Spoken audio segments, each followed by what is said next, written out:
అత్యంతమైనటువంటి నమ్మకం ఉన్నటువంటి వ్యక్తిగా జగన్మోహన్ రెడ్డి గారు, గౌరవం ఉన్న వ్యక్తిగా ఆ విధంగా ఉన్నారు. రెండవది, ఇప్పుడు జగన్మోహన్ రెడ్డి గారిని గురించి నేను మళ్ళా చెప్తున్నా, తెలుగుదేశం పార్టీ ఎందుకు ఇంతలాగా భయపడుతుందో అర్థం కావట్లేదు. పురుషోత్తం రెడ్డి గారు చెప్పినట్టుగా ప్రతి నియోజకవర్గంలో ఒక ప్రెస్ మీట్ పెట్టి జగన్మోహన్ రెడ్డి గారు మాట తప్పకుండా కోర్టుకు వస్తానని చెప్పాడు కాబట్టి, లండన్ వెళ్ళిన తర్వాత తన బిడ్డలను చూసి వచ్చిన తర్వాత నేను వస్తానని చెప్పాడు కాబట్టి వచ్చాడు కోర్టుకి. ఎంతసేపు ఉన్నాడు? ఇందాక దీపక్ రెడ్డి గారు ఒక మాట అన్నారు, కోర్టుకి 1 గంట టైం ఇచ్చాడని. కోర్టుకి జగన్మోహన్ రెడ్డి గారు 1 గంట టైం ఇచ్చాడు అంటే జడ్జిలకి టైం ఇచ్చాడు అన్నారు. అంటే ఎంత దాన్ని వక్రీకరించి వాళ్ళు మాట్లాడుతున్నారో జడ్జిస్ దాన్ని ఎలా అర్థం చేసుకున్నారంటే, వచ్చారు కదా ఇంకెళ్ళిపోవచ్చు విత్ ఇన్ 10-15 minutes. అంటే మీరు కనపడ్డారు, మీరు ఉన్నారు, ఇండియాలోనే ఏపీలోనే ఉన్నారు, వెళ్ళిపోయారు. ఇప్పుడు దాన్ని కూడా పారిపోలేదు, ఉన్నారు. పారిపోవటం కాదు ఇక్కడ క్వశ్చన్.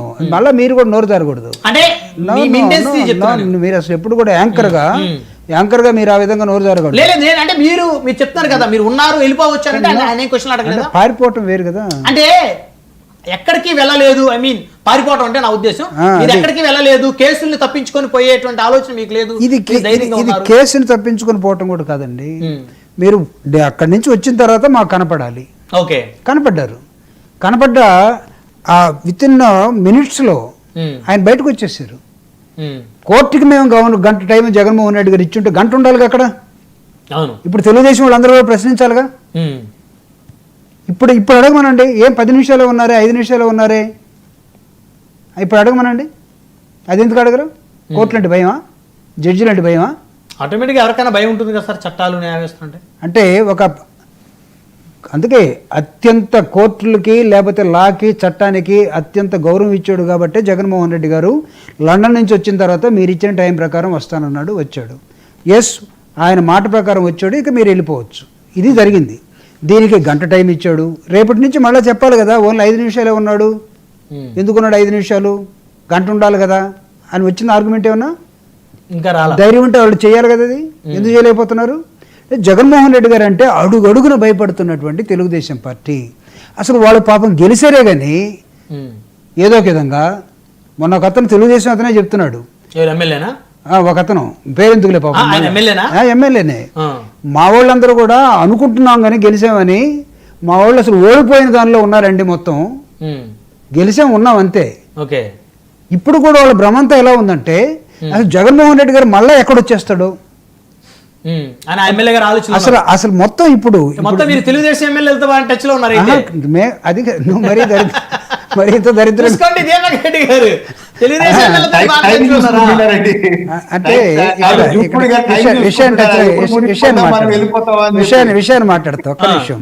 అంటే ఎంత భయపడిపోతున్నారంటే జగన్మోహన్ రెడ్డి గారు అంటే, ఆయన ఓడిపోయిన విషయం మర్చిపోయి, లేకపోతే ఓడించబడ్డాడు అనేకమైన కుట్రల ద్వారా అనేది మర్చిపోయి, అసలు జగన్మోహన్ రెడ్డి గారు మళ్ళీ ఎక్కడొచ్చేస్తాడు, మళ్ళీ ఆయన కదిలితే వీళ్ళ రియాక్షన్స్ ఎలా ఉన్నాయంటే, నిన్న ఒక అతను, నేను సాక్షి టీవీలో 7 o'clock ఉన్నమాట, ఒక అతను ఇంకొక టీవీలో నుంచి మాట్లాడుతున్నాడు, హిడ్మాన్ చంపినట్టుగా ఎన్కౌంటర్ చేయాలట. What is this? ఎక్కడికి వెళ్తున్నారు?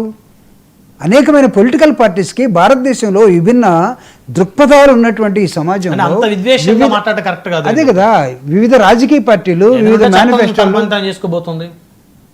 చట్టం కూడా తన సంబంధం చేసుకోరండి. చట్టాన్ని కూడా మనం పోయి ప్రశ్నించాలా, లేకపోతే టచ్ చేయాలా, అప్పుడే అదే వస్తుంది లైన్లోకి.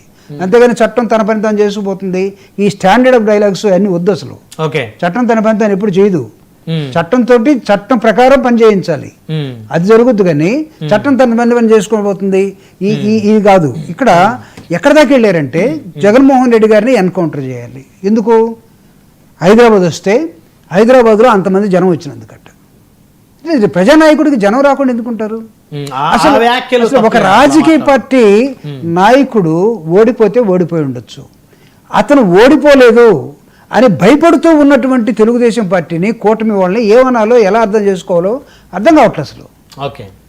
ఇందాక స్వాములు గారు అన్నట్టున్నారు చూడండి, 40% కాకుండా 60% దారుణంగా ఉన్నారని.